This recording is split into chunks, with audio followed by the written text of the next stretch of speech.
Good morning, and thank you for attending our series of webinars today. Today's topic is speaking uncomfortable truths to leaders. So very excited to have our guest speaker here today. My name is Lydia Sani, and I am one of the founders of Redwood Performance Group. And with me today is Leslie Mitchner. And very happy to have Leslie here. She's done leadership, talent management, and organizational development. And over the past 4 decades, Leslie's career has been evenly split between external consulting roles and interior senior HRD roles. So she's coached senior executives to lead through industry change. She sat as a member of a global team to design a global performance management system. She's facilitated leadership development sessions on talent management and change. And she's led the design of development of a global talent management center of expertise. So lots of good stories and good information, I'm sure, is what we'll get from Leslie today. The topics that we're going to cover today are the intertwined relationships between truth and power in the workplace. We're going to look at the potential risks and consequences in speaking uncomfortable truths to leaders. Leslie's going to help how to determine the best approach for you, how you can speak your truth. We're going to talk about the do's and don'ts for the conversation and the importance of reflection and follow-up. So on that note, I am very pleased to turn this over to Leslie. Take it away, Leslie.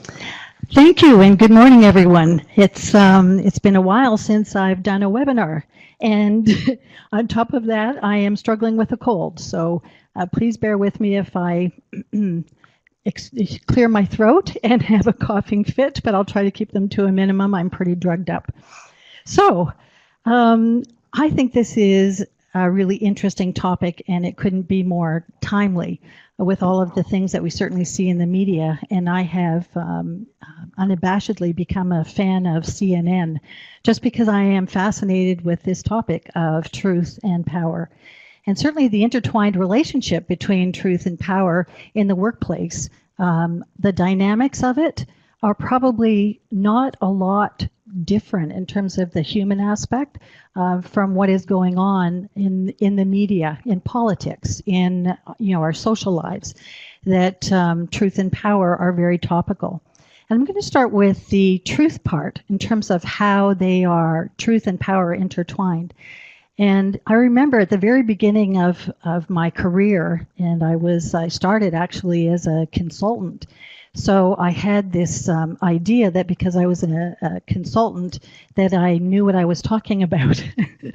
And therefore, what I believed was true was true. And so I would do presentations, and I would create a training program, and I would watch the audience and try to figure out, what their reaction was and what their responses were. And then because it's not always easy, especially, for example, in a situation like this, to know whether or not what you're seeing is the truth. During breaks and so on, I would go into the women's washroom. I would sit in the very back stall, close the door, sit in there and listen to see what people were really thinking about what was, what I was talking about. A bathroom stalker. That's right, a bathroom stalker. So it was the first time that I thought, oh, my truth isn't quote unquote the truth, that truths are very individual.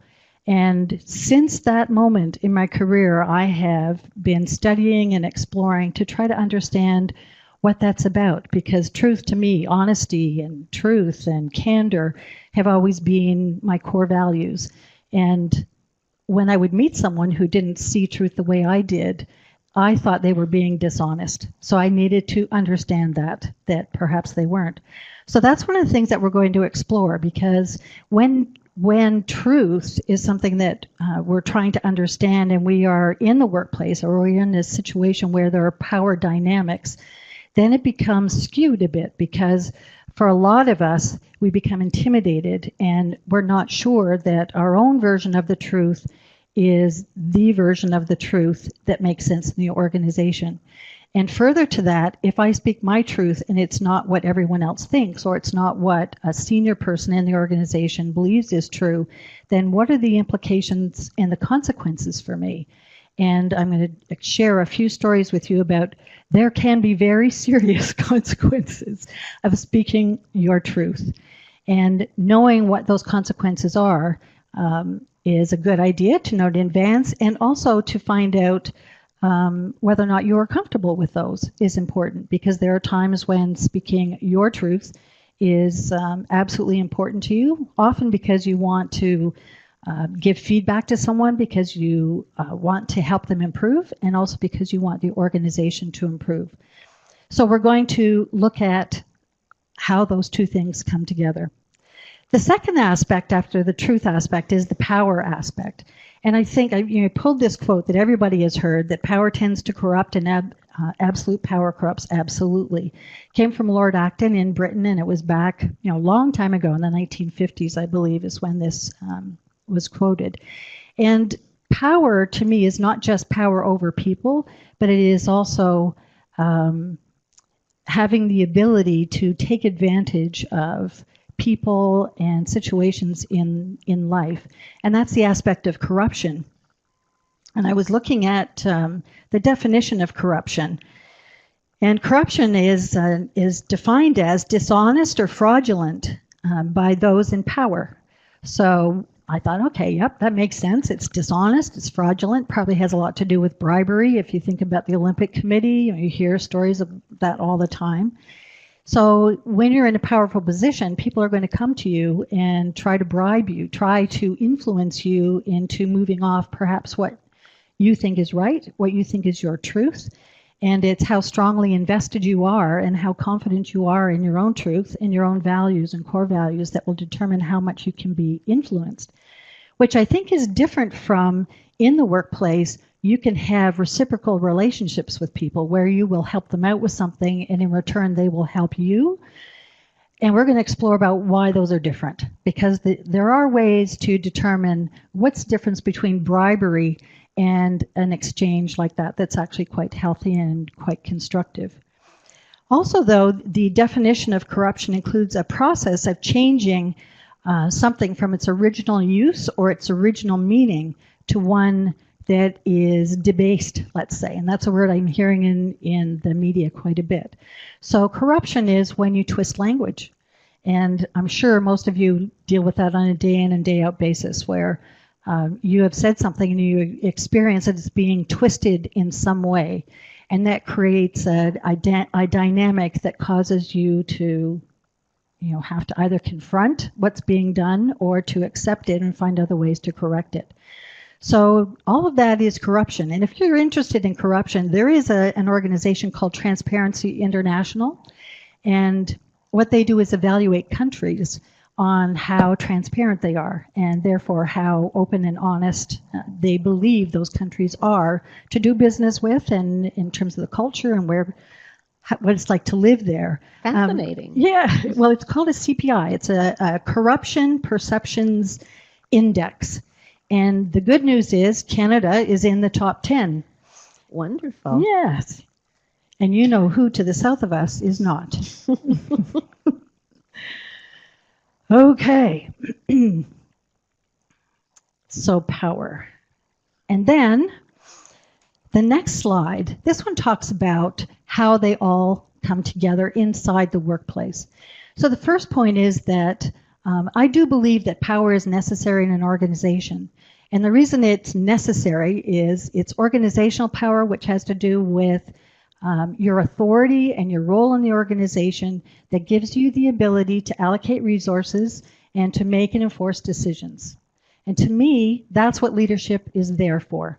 And depending on what level in the organization you probably have different accountabilities that authorizes you to make certain types of decisions and to allocate certain resources, whether they're human, financial, whatever they are. So it is necessary to be able to do that, to make a business work and to make it operate. It is called legitimate power, and it is very different from the other types of power that we worry about, that we struggle with.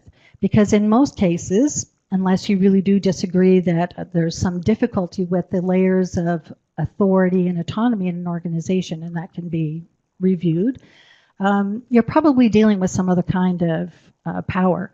So there are three kinds of power you see in the third point down. There's organizational power, which is really legitimate or position power. There's also relational power, which is when you have strong relationships with people in an organization who are respected, revered, who do have the ability to influence and persuade. If you have relationships with them, then that will give you a certain amount of power within an organization just by your association and affiliation with them. And then there's personal power. And as we go through this webinar, I want to focus on personal power. A lot of people probably underestimate or aren't sure about how much their own personal power really influences other people in the organization, and perhaps undervalue or underuse their own personal power. So I'd like to encourage everyone to learn more about themselves in terms of the power they have, the power that you have, and also in terms of what areas could you strengthen your own personal power so that you can have more confidence perhaps to speak up, to speak your truths to power, and also to have more ability to be heard and to be successful when you do that. One of the other challenges, though, so that's about the personal aspect. One of the other challenges is that organizations that are, especially as they get larger, they become very difficult it's like landmines in them to navigate because they become much more complex. And there's been some research into how organizational power, so people who do have it, how it gets misused. What are some of the ingredients or some of the things that are in place within an organization that make it possible for that to happen? So one of them is a diffusion of responsibility. And I think I'm old enough to to remember, I don't know, maybe you could we'll test out whether or not you and I can be in conversation. Do you remember empowerment? The days when empowerment first came in, you can just type in your answer yes or no, or those were the days, or oh, I remember those days. That was a huge topic for a while. It was a huge topic. And the idea was that everyone is responsible. And that led to trying to understand, okay, what's the difference between responsibility and authority and accountability?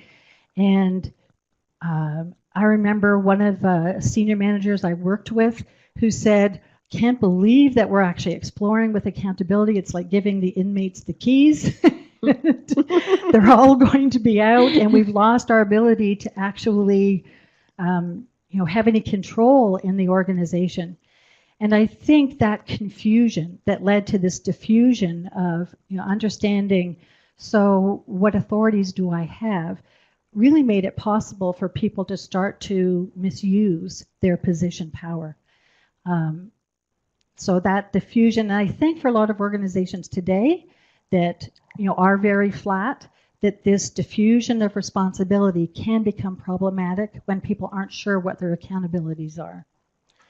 The second one is peers who model harmful behavior.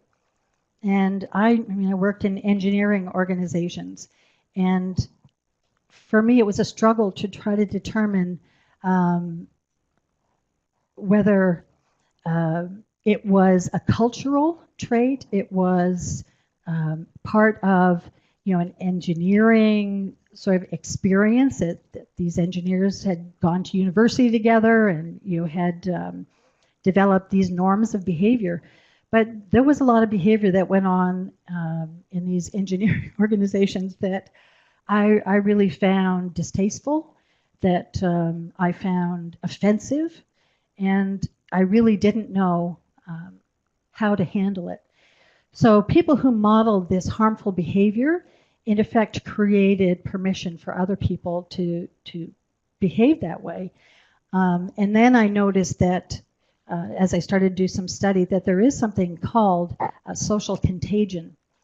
And what happens in social contagion is that certain ways of behaving, or even certain belief systems, you can catch it. Or another term is drink the Kool-Aid.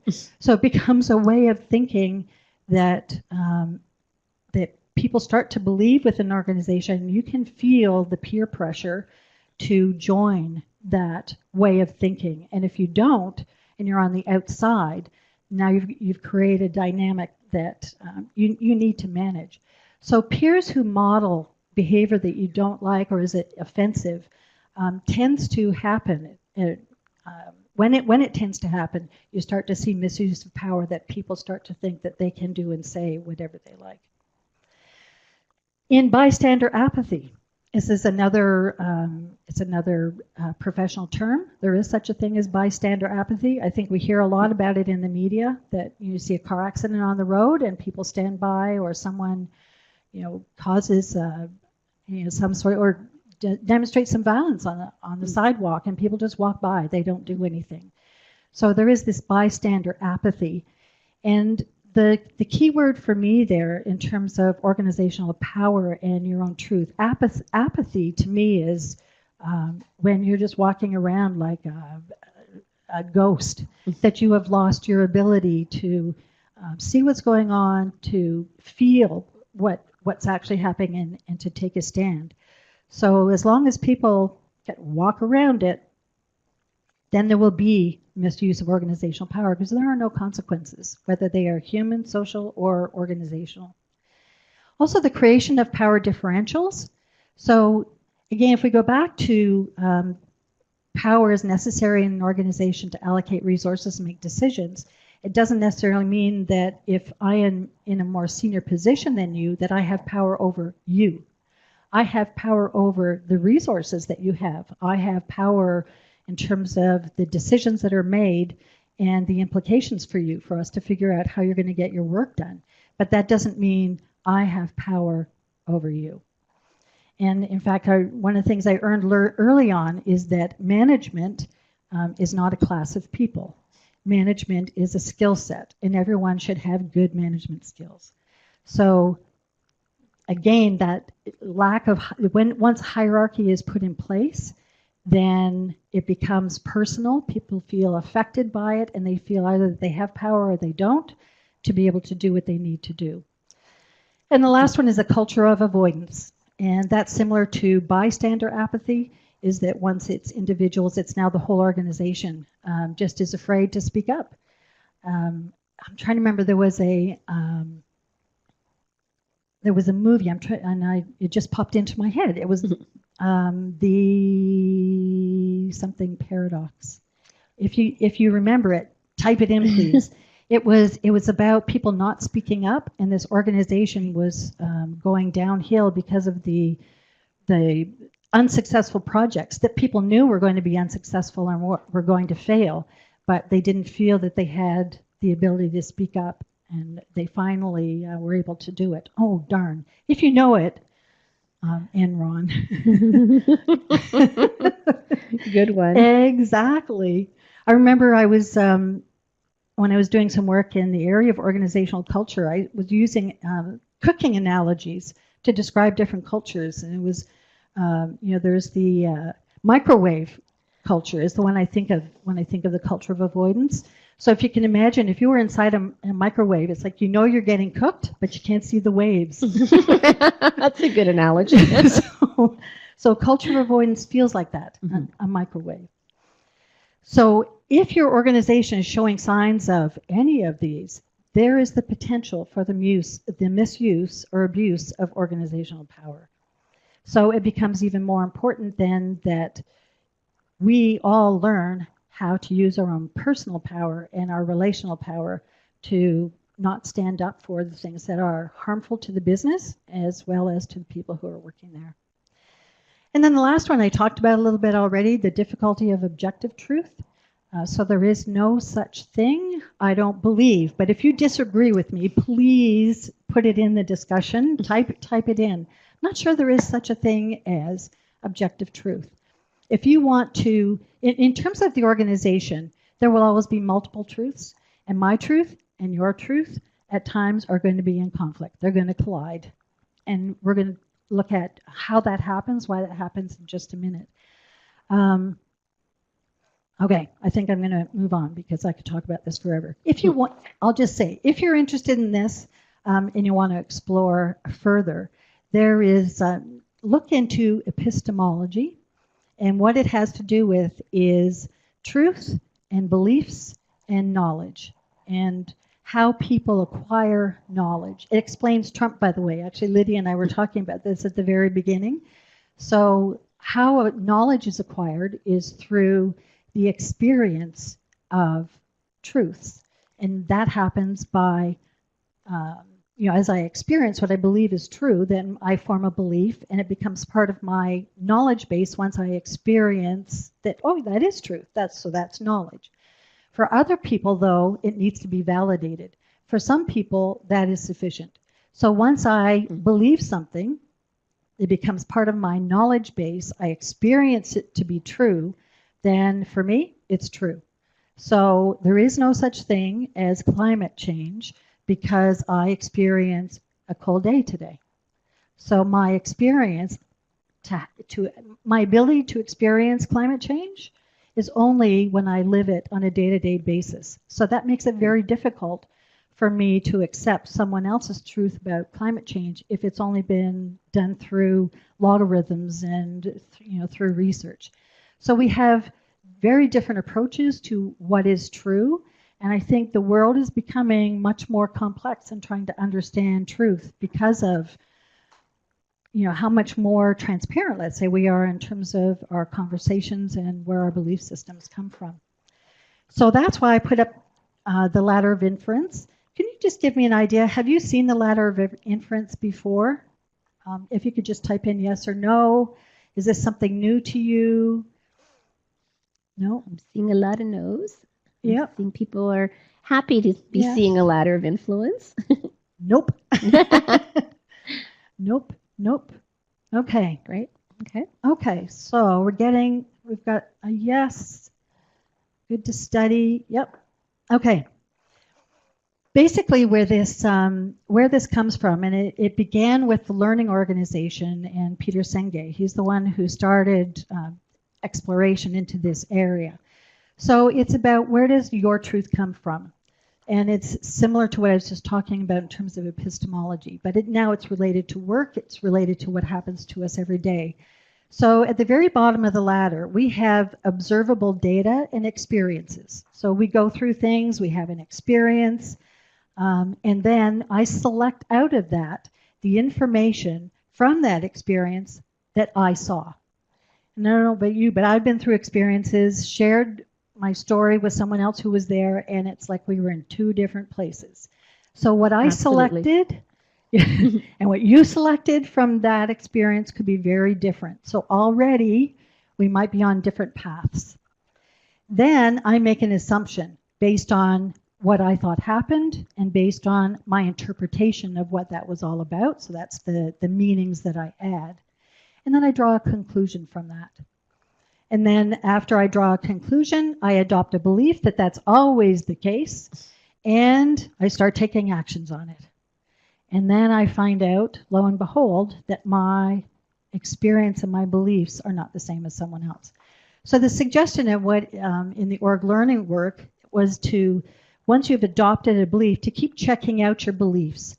And you check out your beliefs by going back to the data that you observe.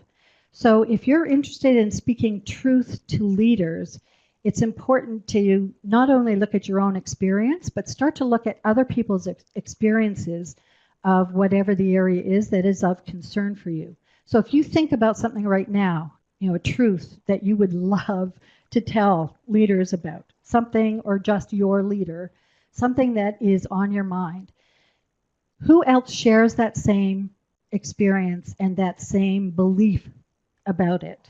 And if you don't know many people who do, it's probably a good idea to talk to a few people to expand what you are seeing happening, to really understand how widely spread that belief is. And it will help you in terms of how you speak up. Not to say, well, I talked to Lydia, and Lydia says the same thing. Not to do that so much, but really to find out whether or not you are being selective in the data that you're picking out and ascribing a meaning to it that may not actually be there. And I would love to delve into that more, but I think if you have any questions about this, if you want to put them up on the discussion board, I'm happy to engage in a dialogue with you about this ladder of inference. And if not, you can Google this quite easily, the ladder of inference, and you will find a lot of good sources about it. But I thought it's a good tool that you can use and take away with you to help you sort through your own belief systems before you speak the truth to leaders, to see whether or not you're solid in your beliefs. How did you come by those beliefs? What evidence do you have for those beliefs? Is it provable? Is it something that you feel that you can stand on 2 feet and very firmly say, yes, this is what happened, this is what I need to talk about? So more Yes? than just this is my opinion, Yes. but you make sure you solidify why you're approaching your leader. Yes. Okay. Yes. Do we have any? No questions or comments on that one? No. All right. So now that we're questioning our own truth and trying to find out how to become more solid and convinced of our truth, the next thing is to look at who we are. And I know in my own experience, and it may be yours as well, that we look at our leaders and we think, okay, what are they like? How do I need to position my message so that they will be heard? So I'll look at the different behaviors. I'll look at what level they're in the organization, who are their friends and not, what do they like and don't like. I don't always look at myself. And I do think that when you're going to speak truth, your truth, to leaders, that you need to know how you are viewed, how you are perceived. Because a lot of times people will speak up and say they didn't hear me. You want to wonder, why didn't they hear me? Why do they listen to that person who's saying the same thing but they don't listen to me? Maybe, I'm sure many of you have been in a meeting where you've said something, silence in the room, somebody else says exactly the same thing, and the whole room erupts and engages, and it's a great conversation. I'm like, what? How did that happen? So let's look at what are some of the things that help people have the credibility, the sense of personal power that is listened to. So the first one is trustworthiness. So if you have a reputation as someone who speaks the truth, quote unquote, in other words, their truth, but they will tell you what they think is going on. They will tell you, they're not going to avoid it. They're not going to change the subject. They're not going to try to duck. They'll tell you. Okay, that is something that's important. So are you trustworthy? Do people come to you for your perspective? The second one is your ability to relate. So you need to understand the value of give and take. So I think in terms of power, and I was talking earlier about being able to differentiate between I'll help you and then you help me versus the my way or the highway. That's it. It is understanding the value. Okay, and what that does is it bonds you with other people. So something as simple as I'm sure you all have invite your friends to dinner, and then it's almost like an automatic, you take turns. So there is nothing about power in that. In the same way you help other people in the organization, you understand that it is a necessary aspect of being inside an organization, and that you're able to relate because you are giving and taking with other people inside the organization who have a different perspective than you do. So you can relate to people from all different aspects of the organization, and you have credibility with more than those people that perhaps are in your department or at your level in the organization. The third one is expertise. So you often hear about expert power, and it is knowledge that is valued in the business. So it isn't necessarily all knowledge. So if, for example, I went to an organization where the whole aspect of human development was not valued. So it was for some organizations, they just turn people and bring in new people rather than developing them. And for a lot of organizations, that is viewed as, that expedience is viewed as preferred to actually developing people. So if your area of expertise is not something that is valued, you're going to be banging your head against a wall. So in this particular retail business I was in, any sort of development of people was really focused on product. It was not focused on developing people to move up in the organization or to learn how to lead and manage an organization. So I had found my expertise was, I didn't realize this, it was a power trait that I had, but in this particular organization, it was not. And so I needed to find other sorts or other types of power traits to rely on because my expertise wasn't valued. Imagine that. And then communication skills. So there are some people who are able to communicate in ways that you just can't stop listening. It is just so fascinating. You feel attracted to them. You feel like everything they say, you can't wait for something else to come out of their mouth. And there are other people, that aren't able to. Yeah, they just, yes, thank you. You find yourself doodling and looking, thinking about other things while they're talking. You can put down in the main discussion there whether or not that's happening to you. So communication skills, the ability to communicate in compelling ways, important ideas. So it's not just your ability to communicate, which is charisma, and I think charisma is part of it, but it's also about ideas, your ability to really help people understand ideas fully. So, are you keeping track? I'm thinking, you could jot down which ones do you think are power traits that you have, and which ones maybe are ones that you could focus on a little bit more to strengthen your power and personal presence. So the next one is accomplishments, and this is your track record. And a lot of organizations, that is number one. What is your track record? What have you accomplished? And for some organizations, it's have you moved up? Have we seen you go from supervisor to manager to director to VP? This steady movement in your career. And then you earn the respect because of those accomplishments. So it doesn't necessarily need to be climbing some sort of corporate ladder, but certainly what your contributions are and making sure they're known is important. Then having powerful ideas. So idea people do have power. And some of us are not as strong on having ideas. Well, others of us are, and we don't need to have all of these.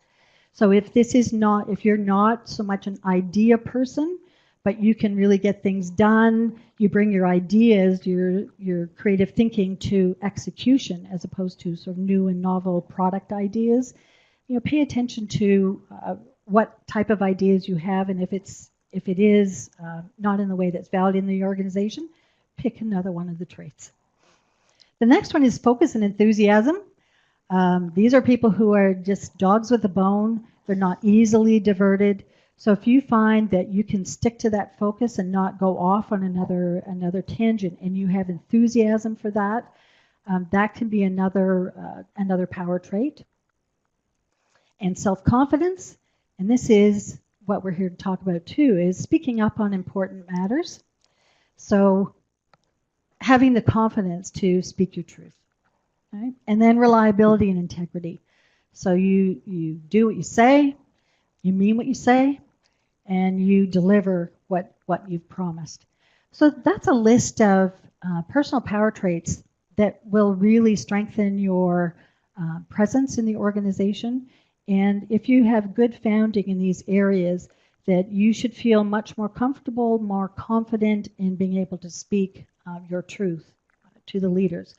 So don't overlook, how are you seen? How are you viewed in the organization? Because then you'll be listened to as well. That's right. Absolutely. And, as I think about it as well, as this develops for you and you are seen as someone who does have personal power, then other people will be attracted to you. And you can then become a mentor. You can be an influencer because people are attracted to you, and you can use that in very constructive and positive, supportive ways. Okay.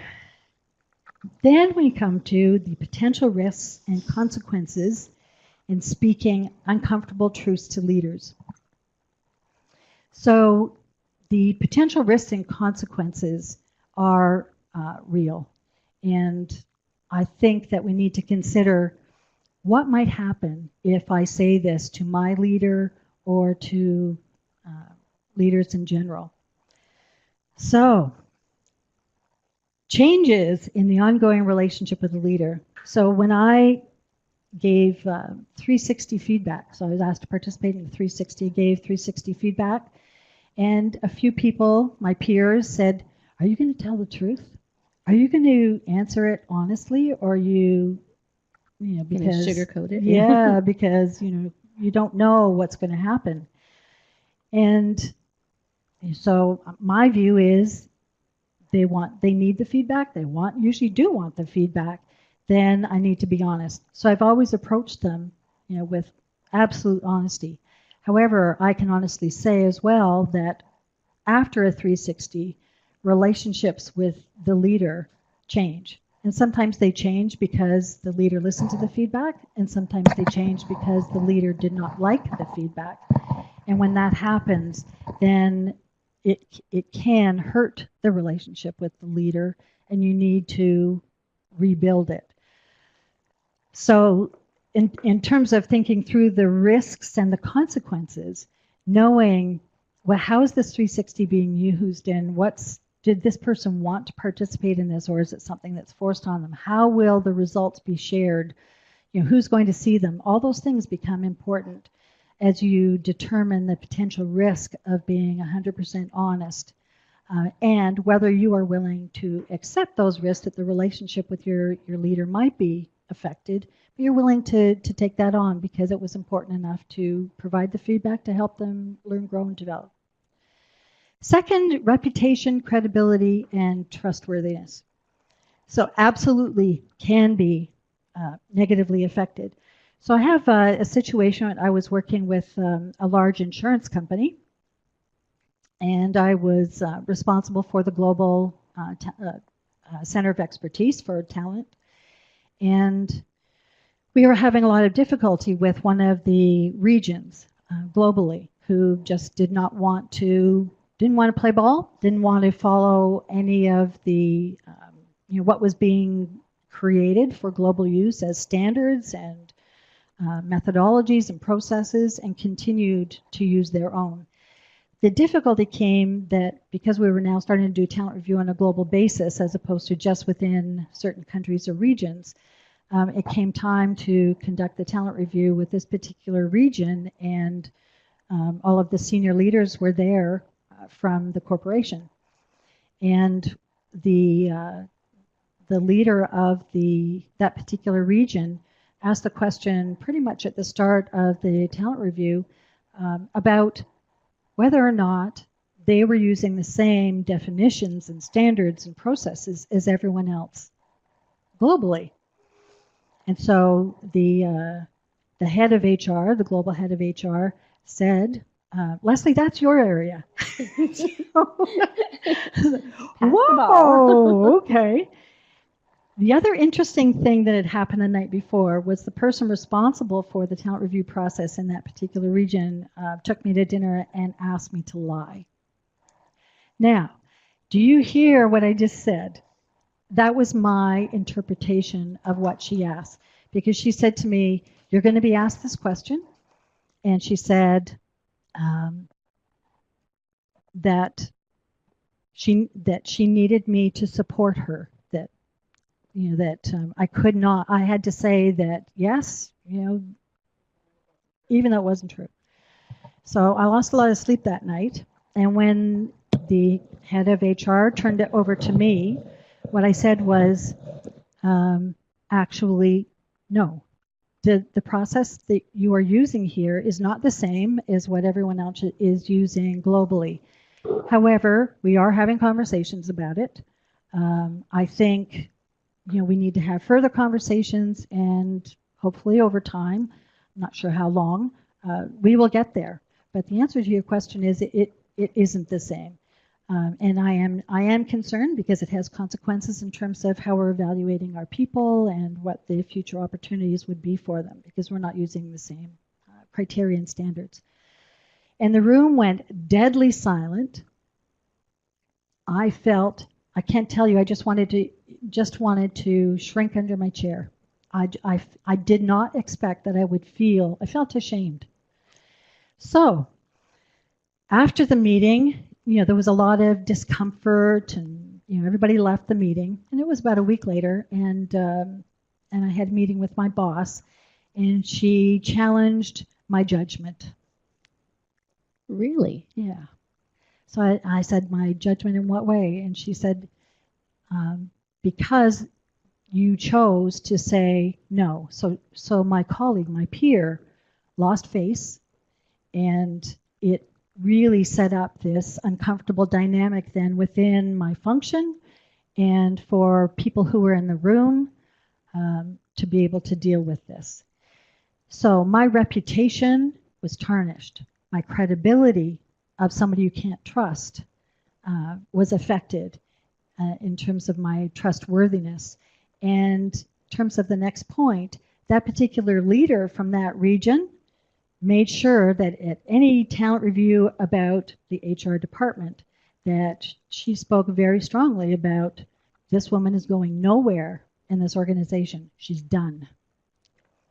So, what happened? So I didn't know that those conversations were taking on. I took to heart the comment about judgment, and what she said was that you can't be 100% honest all the time. You need to read the tea leaves. You need to understand the culture. You need to find other ways to deal with this. So I did start exploring and learning that, but it was such an uncomfortable place for me to be that probably about 2 years later, we agreed to part company. So it can, even though you think, for me, I'm doing the right thing, and I don't think I might have said some things differently, but I'm not sure that it was bad that it ended up that way. So for me, though, that was something now, okay, so truth, honesty, my beliefs about those, I've got to revisit, because they're obviously, for me, black and white, and there are consequences when you see things in black and white terms. But you stand by what you said, and yes. You wouldn't go back and have lied for this person. No, I would not. No. Excellent. No, I would not. But change my peer relationships, because people, word spread. So, I had to earn those relationships with my peers again. So I was out on the skinny branches of the tree, kind of all by myself, and I didn't know that would be the case. I didn't talk to my boss ahead of time and say I'm going to say no. All of these, I didn't do some of those things that probably would have made the consequences more reasonable, easier to tolerate. So I learned a lot of things as a result of that. Okay. Which is important as long as it's a learning, right? Exactly. Sometimes painful, but... Yeah, that's right. So I don't know, has anybody else had sort of similar situations that... thank you, John. It was very real and very painful. What's Vanessa saying here? So John said, great story. It's going into my diary, so my kids can read about the things that happened to me. And be proud of you, right? I can relate, but the impact to me wasn't quite as severe. Yeah. But that it's interesting. While I'm seeing Lindsay is writing, so the sense of self-worth, because I really started to question. I hadn't thought that it was my judgment that was, affected. And putting judgment together with truth, I thought they were the same. Right. So then I started exploring judgment. Right. And maybe I needed better judgment that still allowed me to be truthful. So Vanessa, yeah, that is severe. Okay, so separation from the organization definitely happens. You may know of individuals who, Because I can think of another example where my boss was away on vacation. A situation came up, and I was told that his boss was going to be letting him go. And I got it from a consultant his boss had hired.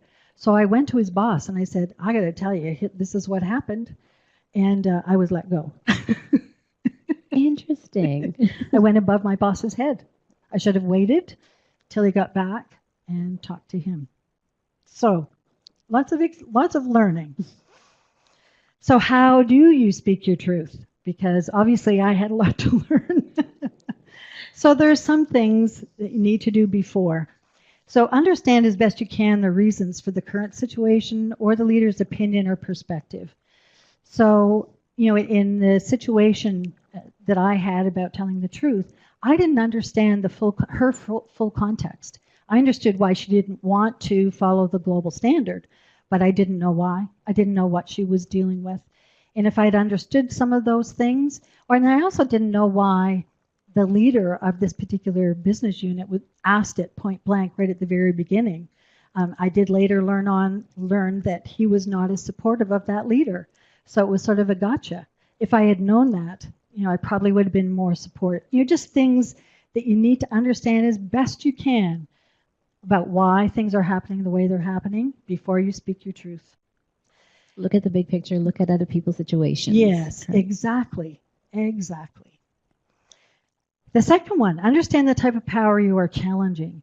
So you can be challenging legitimate power, which in my view is a little more straightforward because it's about wanting clarity of accountability, about whose decision is it, because there can be unclarity about, is this my decision, is this your decision? Easy, we can deal with that. But there's also reward and coercive power, and those are the ones that I think lead to some of the bystanding and where people are afraid to speak up. And what I've just described, that is reward and coercive power at work, right there, coercive power. My career wasn't going anywhere, and there was nothing I could do about it. And my ability to speak up was affected by that. So reward power is that it's like bribery. If you will do this for me, then I will do that for you, which is very different than a quid pro quo. So and my advice on this one is I started to just trust my gut. When I was sitting there listening to someone talking to me and I was feeling uncomfortable, I thought, no, this is not a straight up, exchange to help each other. There's something they want, and I need to understand what it is before I give it to them because I'm feeling coerced, or I'm feeling bribed, or I'm feeling pulled, and I'm not choosing what it is that I want to do. If you're interested in that whole dynamic, there is a book called, and I'll warn you in advance, it's not a business book so much. The book is called Power versus Force. And what it explores is, and it's similar to what people are talking today in terms of being more positive versus negative. So it has to do with your language, but it also has to do with some of your beliefs. And if they are more positive, they tend to generate more energy. And it can be energy within you, it can be energy in the room, in your team meeting, and it gives you more strength. And they've done some research actually using kinesiology. So they measure what is the physical reaction to a particular word or a phrase. And one of them will have very strong energy, and the other will have very low energy. So it's quite interesting. So it's power versus force, especially if you have unions. I would say get a copy. And then the next one is assess the importance of timing, risks, and rewards. And the importance being how important is it to you, but also how important is it to the business, because sometimes, or to other people in the organization, sometimes you're willing to take that risk. Timing, does it really have to be now? Can it wait till your boss gets back from vacation? Probably a good thing. So those are things to do before. Then when you speak your truth, I believe it helps to start off with acknowledging that you need to acknowledge that this is a sensitive topic. And if you're a little bit uncomfortable, it's okay to say, this is a little bit difficult for me to do. However, my intentions are honest.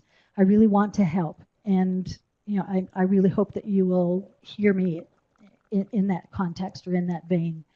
So make sure that you do acknowledge that it's a sensitive subject. And they will then not feel that you are challenging, criticizing, judging.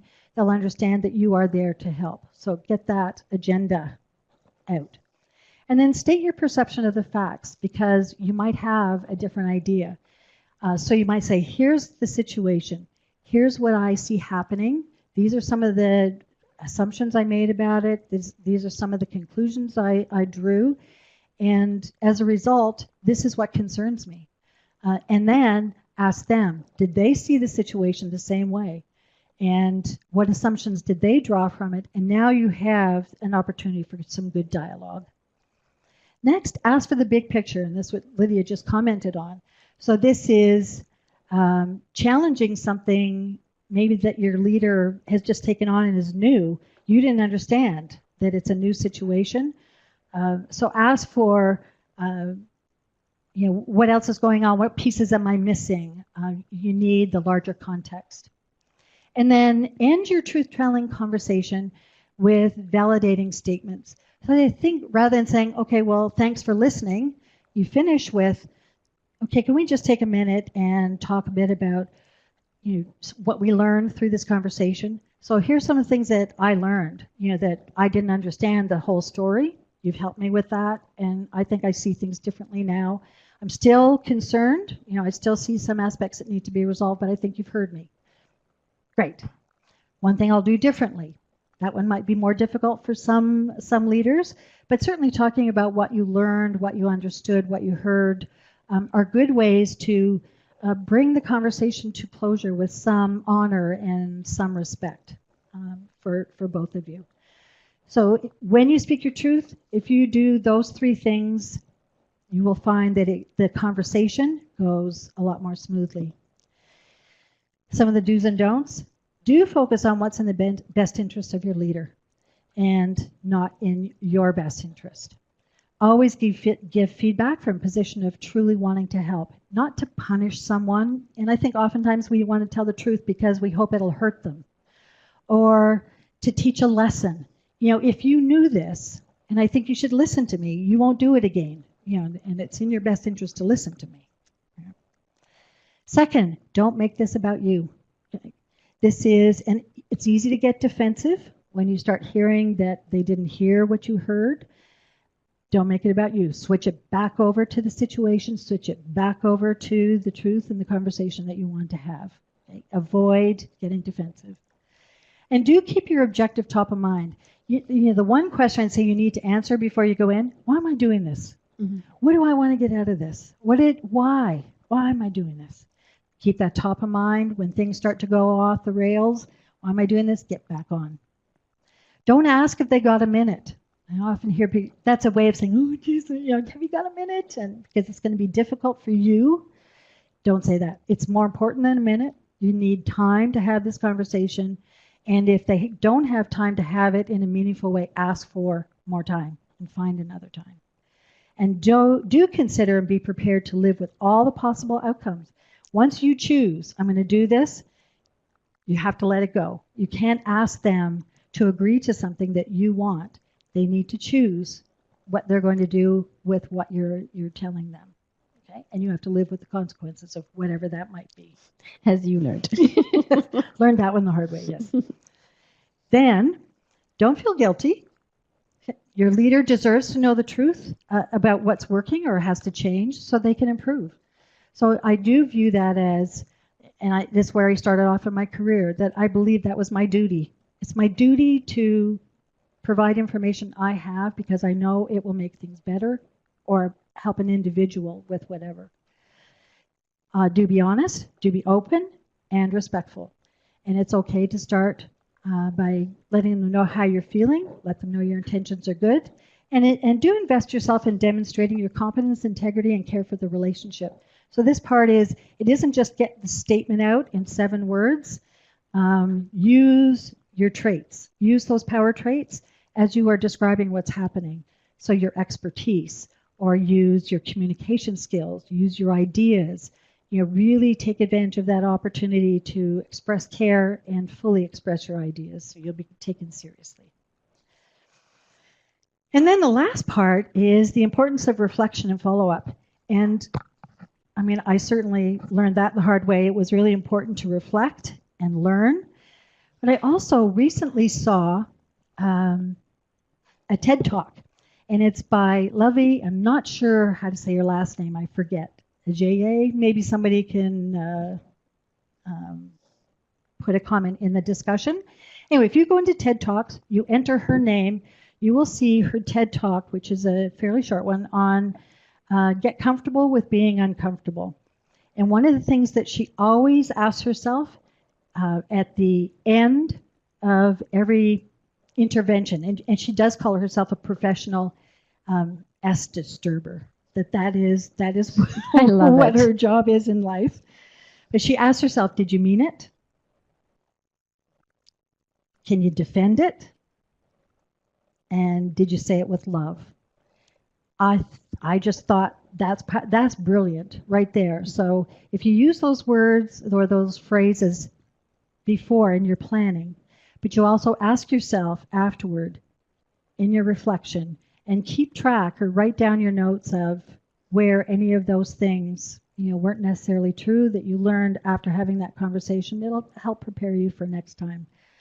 Because there will always be a next time, because our truths are always going to collide, because everyone has a different idea about what's going to make improvement happen or make it work. So I wish you all the best. I hope that you've got some tips and some useful information that will help you with your next challenge. So I think I have time to take a couple of questions if you wanted to ask. You're welcome, Kat. That's lovely. Thank you. Thank you. Fantastic talk. That was very inspiring. Thank you. Sharo is typing something. Great. Thank you. Yes, we will be sending out a link.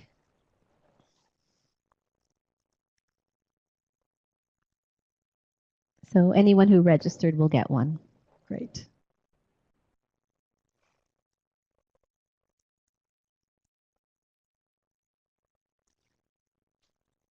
Great. So I hope you found this enlightening. I certainly did, Leslie. Thank you so You're much welcome. for taking the time. Really appreciate it. And thank you, everyone, for attending. We hope you found it insightful, and we look forward